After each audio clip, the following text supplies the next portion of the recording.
And welcome to Weather and Ag in Focus on this Tuesday, October 28th. And boy, you look outside and it finally feels a little like the end of October should, with temperatures in the 40s. I'm Chief Meteorologist Dean Wysocki, along with our Ag Director Bridgette Readel. And Bridgette, some areas got quite a bit of rain, while others really didn't see a whole lot at all. And if you're wondering what your specific area got, you can log on to our webpage, WDAYradionow.com. And I've got an article up there showing how much rain fell across the area. Some areas picked up 1 to 2 inches of rain, while other areas picked up 5/700ths of an inch. So it definitely varied across the area for sure.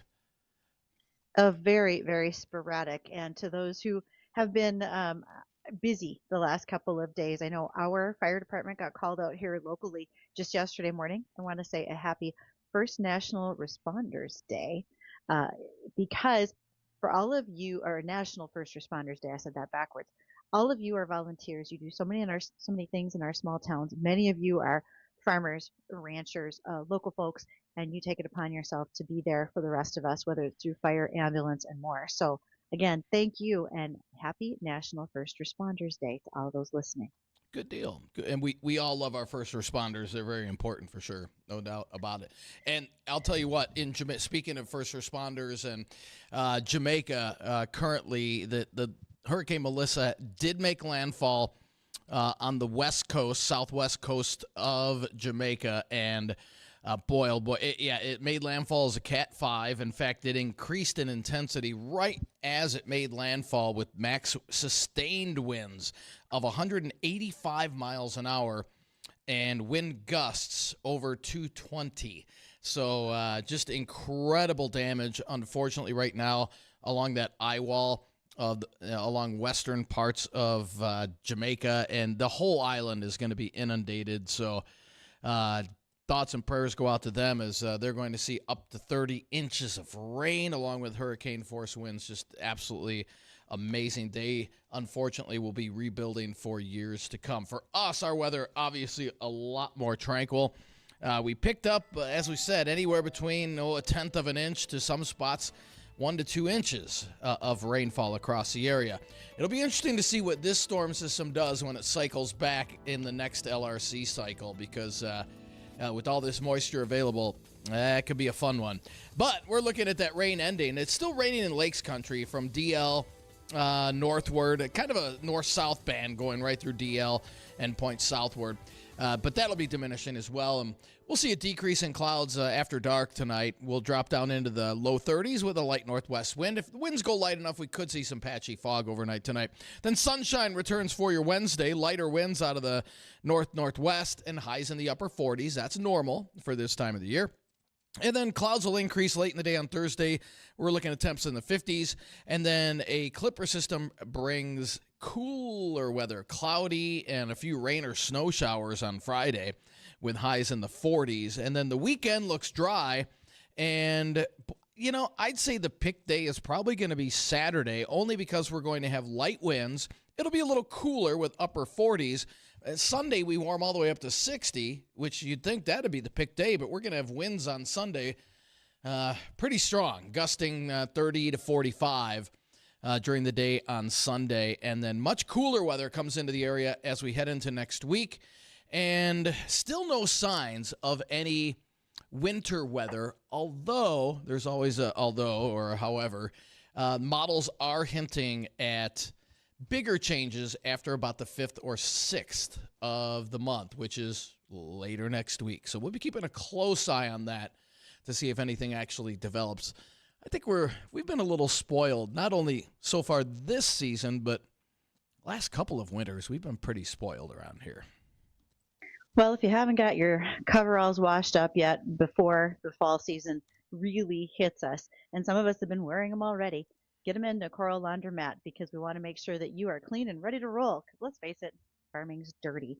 So you can either drop them off or you can stay and wash yourself. And that Coral Laundromat is at 3620 Veterans Boulevard. Glad to have them as our studio sponsor. So again, we are live today from the Coral Laundromat studio throughout the day. And today we have a lot of guests that are going to invite questions from all of you. And you can reach us on the JLA Insurance phone line.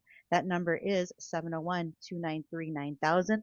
Additionally, we would love to have you send us emails, and you can do that to our Superior Grain Equipment inbox. You can make sure to protect your farm's future with Superior Grain Storage. They're handling and drying solutions at superiorbins.com. And you can reach those email boxes, ag or weather, at flagfamily.com. Coming up on Fridays, we're going to start this next week.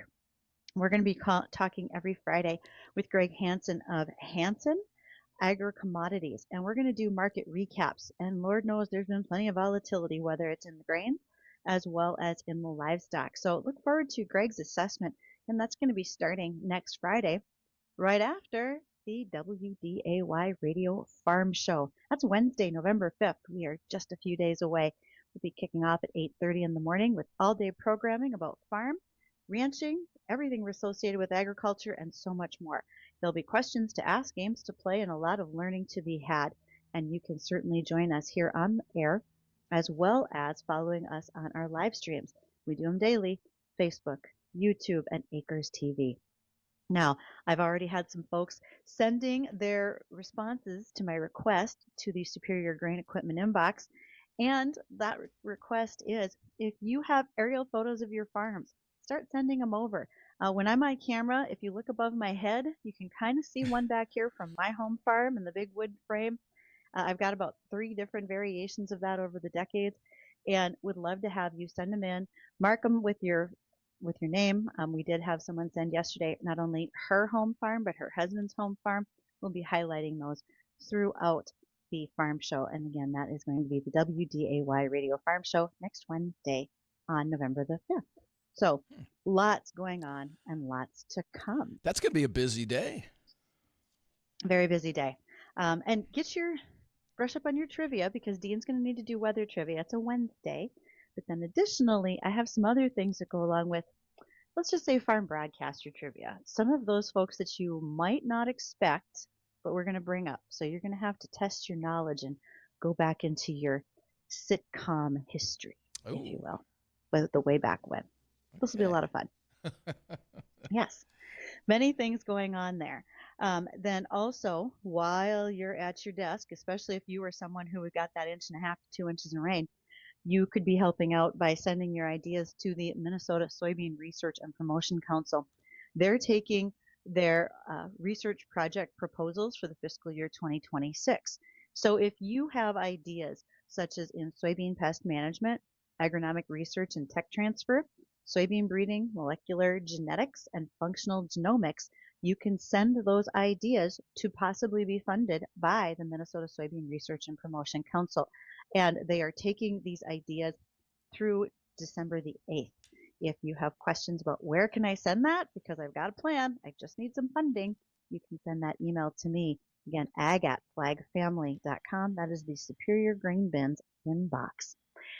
All right, that's just a few of the things. But also, we're going to be joined today by Brad Olstad. He's with the Steffes Group. We're going to talk about equipment. And I've got a whole list of questions for Brad that we need to go through. There's a number of things going on there.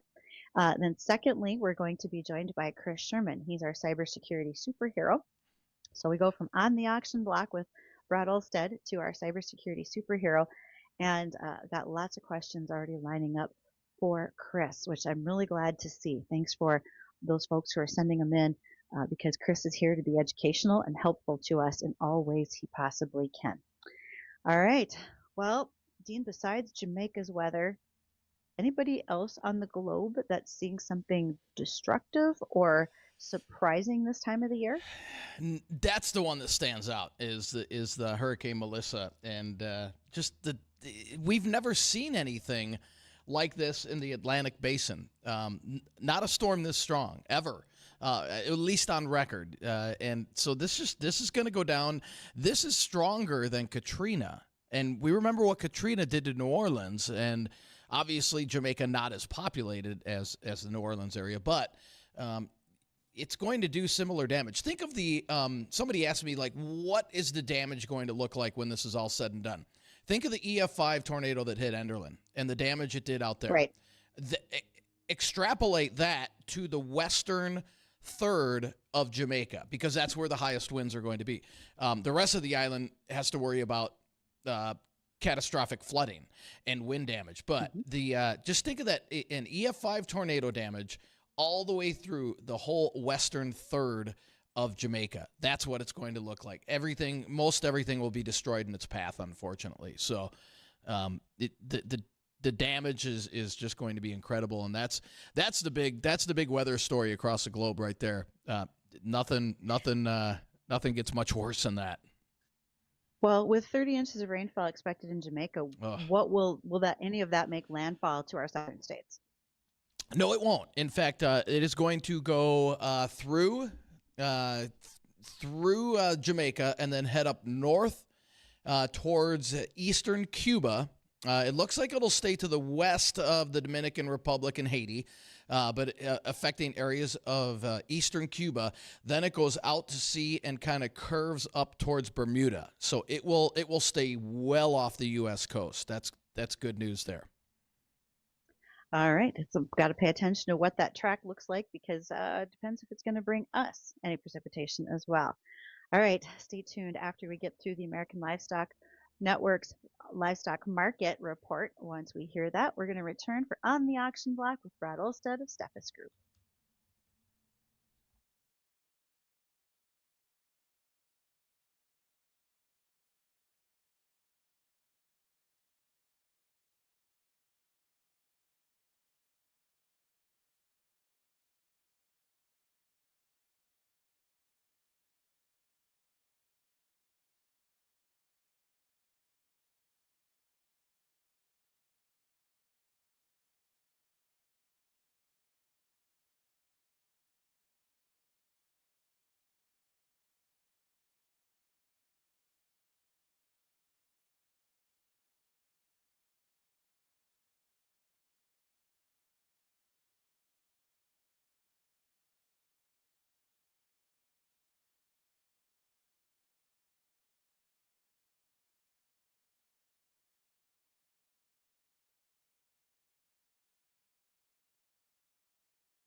Welcome to On the Auction Block with Brad Olstad joining us. He's with Steffes Group right in this Fargo region. And okay, Brad, equipment lately. A couple of questions for you.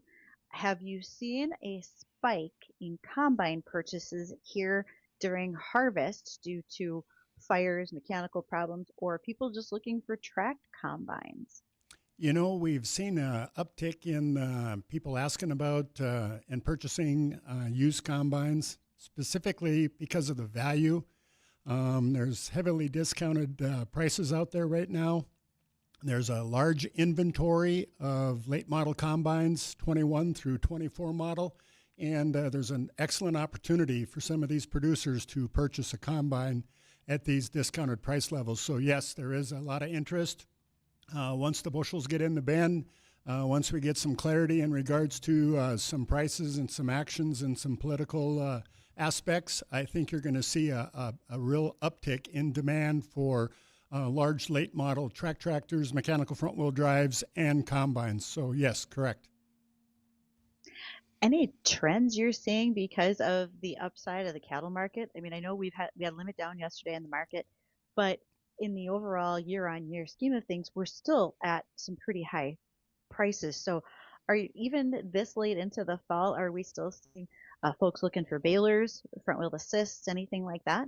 I think the hay and forage equipment is still the most sought after. Yes, we do have some adjustments in livestock prices, but when you think the trend is your friend, and we have such low numbers. I just believe that this is just a little bit of a political, and you hate to get in the weeds with the political aspect of things, but these producers, they know, and their expansion in their herds is going to be critical, and you just can't do that overnight. But guess what you need to feed that? You need hay, forage equipment, you need balers, you need rakes, you need all of those things that are in that type of industry, and that's used heavily. So updating it and the opportunity, especially with their positive cash flows, creates a huge demand. So yes, you're correct. 2 for 2. Silage choppers are still going out there. I mean, do you still see folks buying like Richardson dump wagons, the old silage wagons, or have we completely moved into something newer and more up to date? Oh, efficiencies have become everything. So you're seeing large self-propelled forage harvesters. You're seeing live bottom trailers. You're seeing all of those things come into play. Some of these producers are just basically doing custom right now. The Richardson wagons are some of the past. If you have a good one, if you can find a good one, somebody will still pay up for it. But most of them are rusted through, to be honest with you. They probably are. They didn't exactly have a lot of space for rainwater to drain out in those. They sure didn't. Brad, you are such a wealth of knowledge in the equipment business. And I read recently that a New Holland 1283, so actually, Addison, if you could pull that picture up that I sent to you, it is a self-propelled baler. This thing's a little bit rare. How often do you see something like this, Brad? And what would you feature that as to when you were talking to a buyer? Well, it's a conversation piece for one. And yes, you see them more out in the western part of the country, Washington State, Idaho, things like that, where they did a lot of those self-propelled small square balers that are very unique. And it was always about capacity and speed and efficiencies. And here in the valley, out western North Dakota, things like that, bales were few and far between, as you well know. And sometimes the self-propelled wasn't affordable. But as a collector and as somebody that is interested in those type of specialty pieces, there's a lot of interest in that, and that's where it creates a nice demand for it as well. Just to say you had one. That's a beauty. What year? What year is that, Bridgette? I don't know if it had a year. I just know that the Wow. model number is 1283, but Brad's way smarter than I am. He might know when this thing was My, actually out. my opinion would be that would be either late 70s or early 80s, and possibly even early 70s, just Wow. by looking at it. If I could get a serial number out, I got a little book at the office. I could find out exactly, but That's classic. it is a classic. You could imagine that at a nice little parade or going up and down Main Street and Right. kind of showing off. I don't think it would qualify for a combine derby, though. No. And this is not a custom job. This it really was brought forward by New Holland. Yes, that is correct. That is correct. Okay, any other very unique, unusual things that have you've seen in auctions as of late, or auctions that are up and coming, perhaps? Well, what we're still seeing is there's that appetite for collector tractors, and everybody used to stay focused on the John Deere. The thing that's surprising me the most is the IHC, the 56 series tractors, the 66 series tractors. We're really seeing a pent-up demand for those. And some of those prices are, just skyrocketing, to be honest with you. A good clean 856 original, that can sell in excess of $20,000, especially if there's history to it. Even on the parts value of things, some of them are sitting out in the tree bank. They're still bringing $35,000 to $5,000 just for the simple fact that they're trying to rebuild their past. Everybody remembers when they were a kid growing up, if they were at Grandma and Grandpa's or whatever, either it was a 40-20 or it was an 856 or a 656, things like that. And we're still seeing that out in the auction. And it's always good to talk about. It's just something that never ceases to amaze me when we see some of these prices. And it's just good PR for the business. Competitive auction buying. So we've got some folks that are thinking about having a sale later this year, perhaps. Any advice to them about readying their equipment and what they should do as far as the steps to calling you? Call you first, get things ready, or what does that process look like, Brad, before they come to Steffes? We like to have them give us a call. We like to come out and sit down and visit with them and talk about their needs first. And it's not just about the auction, it's about financial planning. It's about what's at the best interest of the client. Sometimes, if the bins are full, they're worried about, of course, paying Uncle Sam. We like to provide them with some numbers so they kind of know what they're dealing with. Once you have an auction sale, it's ordinary income, so Uncle Sam comes first.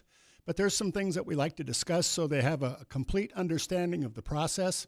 And also, it's about telling a story, because everybody that's in production agriculture has a story to tell.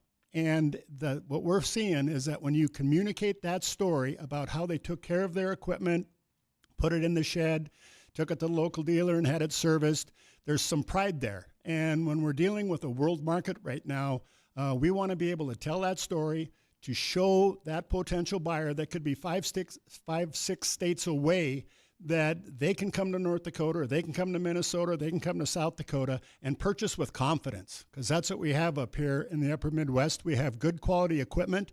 We take pride in it. We take care of it, but it all starts with a story. And every operation has a story, and that's what we like to listen to. Well, don't forget to go check out Steffes Group's website. You're going to want to find all of the auctions that are listed there. And I just saw that your winter catalog's available, Brad. How can folks get a hold of those things? Well, they just got to call our office or go online. We're super proud of it. We're all over. We've expanded into Canada. And it's really, really been a good marketing piece for us. A lot of time and effort goes out. I got to give a shout out to the marketing team. They work very, very hard in putting together this catalog, and all the sales reps that are out in the area. It's just something that, brand promise, Steffes, and that's what we're trying to achieve, is just brand promise. I much appreciate your time, Brad. I know it's been a busy day for you, even though it might have rained in some places. There's never a dull moment in the auction business. So thanks again for coming in, Brad. Yep, thank you. Combines are rolling. All right. Well, thanks. Wherever they can. Yeah, right. Yeah. And when we come back, we'll have Chris Sherman on. So if you have any questions for Chris or for me or Bridgette, shoot us a call, 701-293-9000. Don't go anywhere. We'll be right back.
Well, when you're getting rain, you start to think about moving that water. And if drain tile's on your mind, talk to the folks over at Ellingson Company. They would be happy to have a discussion with you about what needs to be done and what would work best.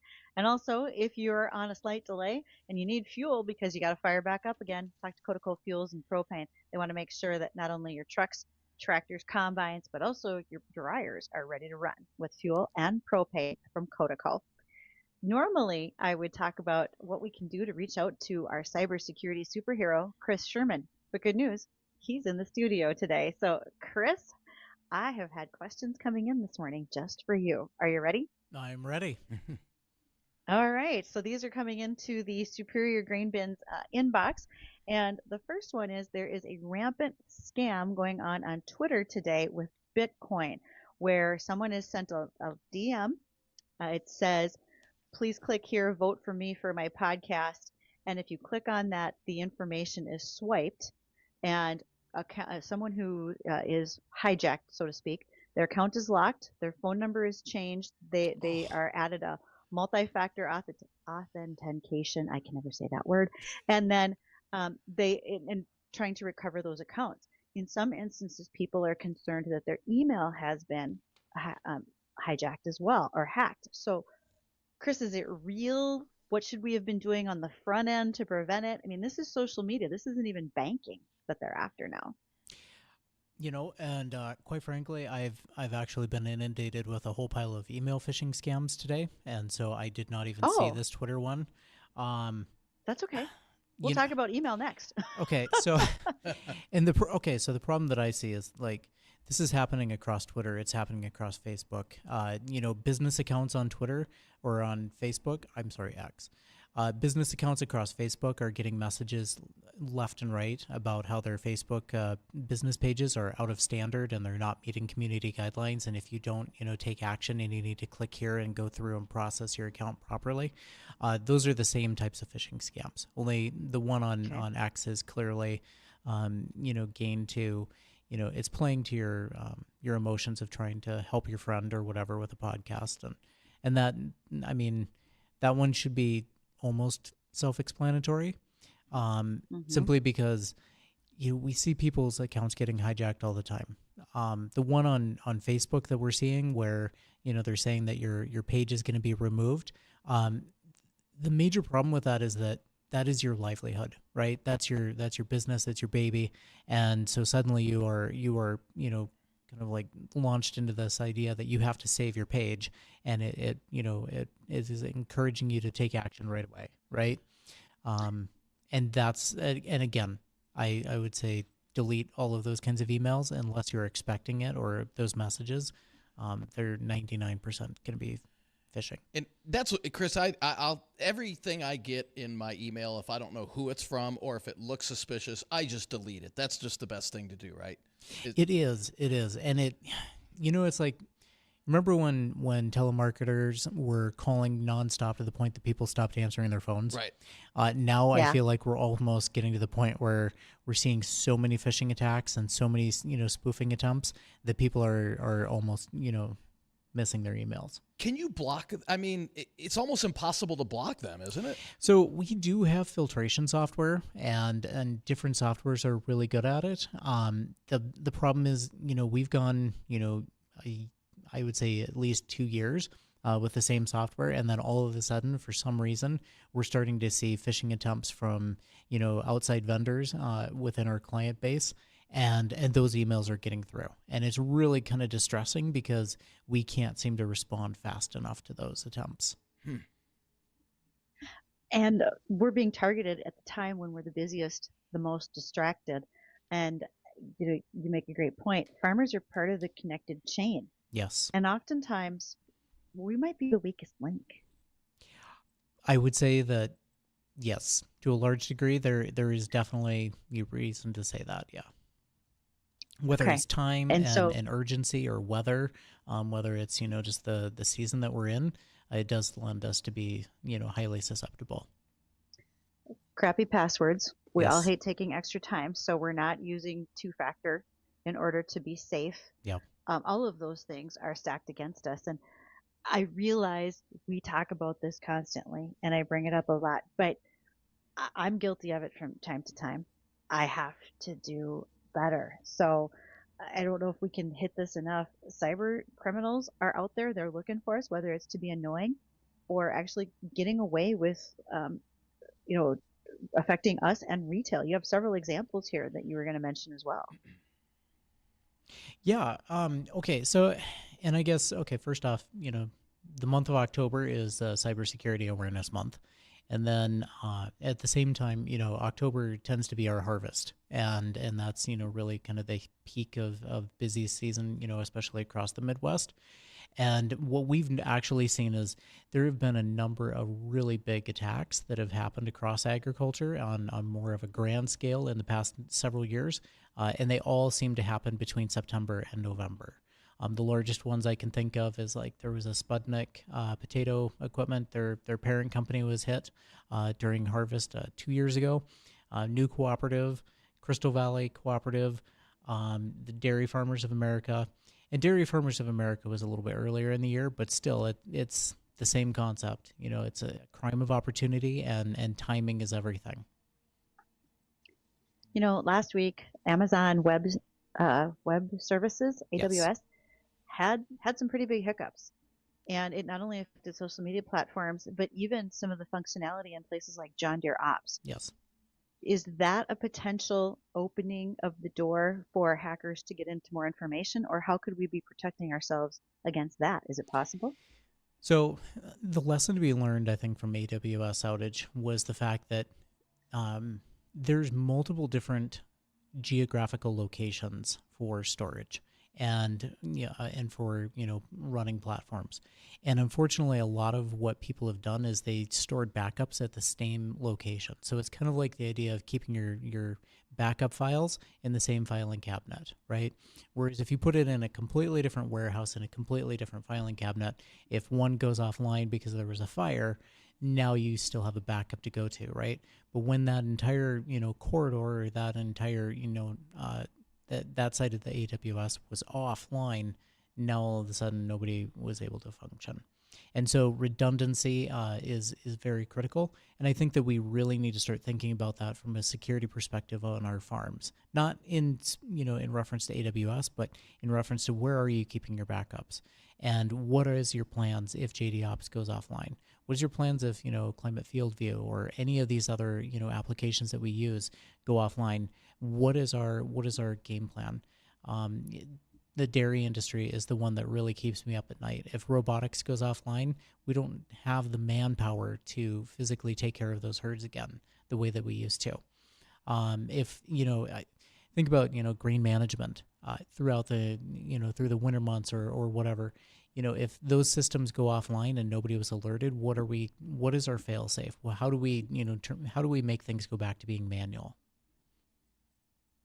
And in many cases, we don't. Yes. Our backup plan is to panic and look desperately for solutions. But at that point, it's probably too late. It is. And, and it doesn't have to be that way though, right? We know that, we know we do fire alarm or fire drills.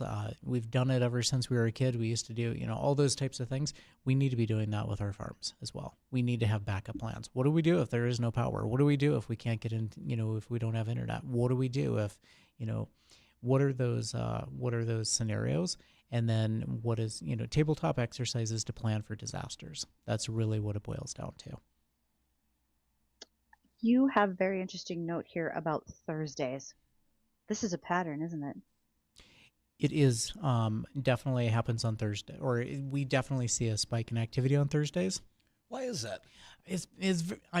Okay. They know that we're going on we're going on to the weekend, and people are far less alert on Fridays. We're all thinking about that 5 o'clock beer and heading out.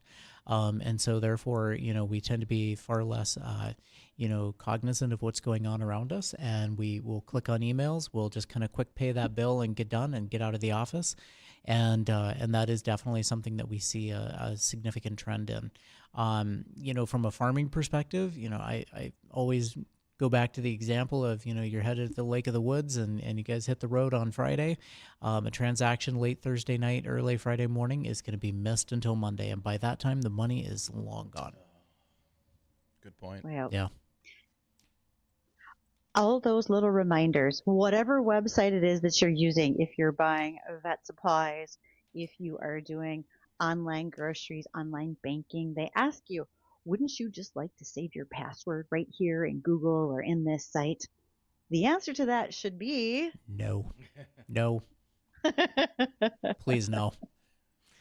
The other thing, the other thing that I would just stress time and time again, and this is something that we're seeing a lot of, is even if you have a vendor that you know that has sent you an email and said, hey, there's an open invoice, it needs to get paid, verify that. Make sure, does it look like their invoice, right? Don't just go clicking on a link. Don't just open it. If it doesn't make sense, do not click on that link, please. That is so critical. And the other thing is, please remember, do not just go paying stuff without verifying that it was actually services that were rendered. And Chris, real quick, are more and more people are they getting smarter? Are they getting more educated in terms of, hey, I better not click on that? You used a good example earlier where, all right, if it's your business, and if you're using Facebook and they're trying to scam you on that, are there numbers or somebody that people can say, all right, I'm not sure about that. Maybe I should, there's no quote unquote number for Facebook. What should they do outside of delete it? Yep.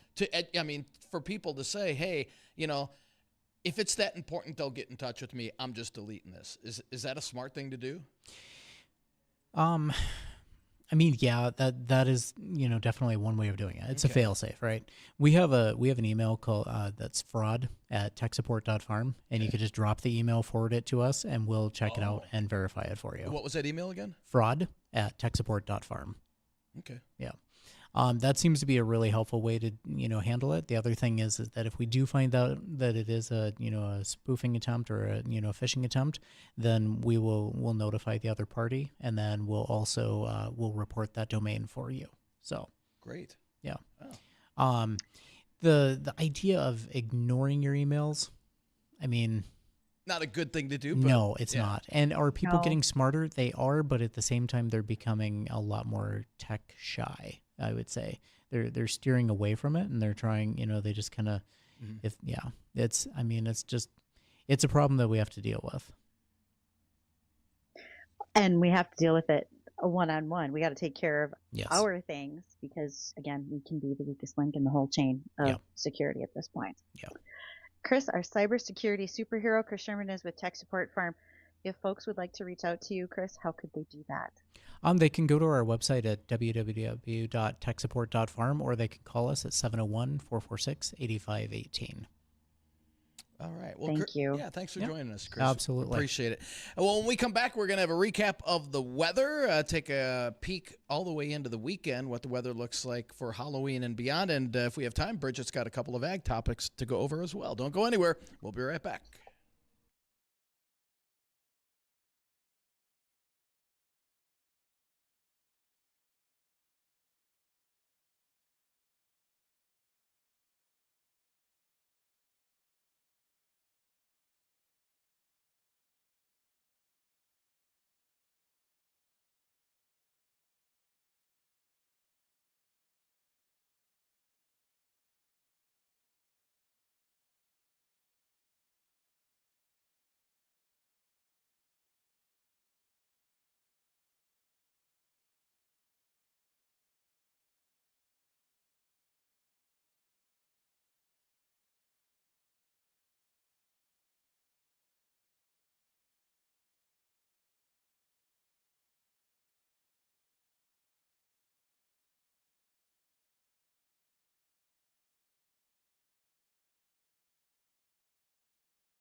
Welcome back to Weather and Ag in Focus. We're glad that you're here from the Coral Laundromat studio. We say welcome to you.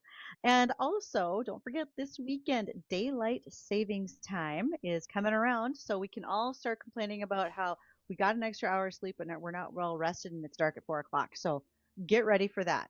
You can all start, getting your angst out about it early because it'll happen on Sunday. But you mentioned, Dean, it could be blustery on Sunday. Boy, yeah. And hopefully better Saturday?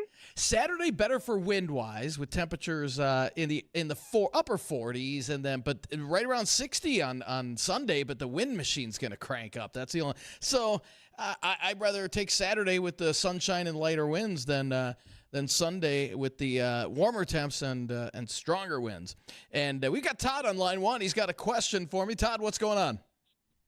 Okay, Dean, you and your partner Gary Lezak, I know he's a hurricane predictor.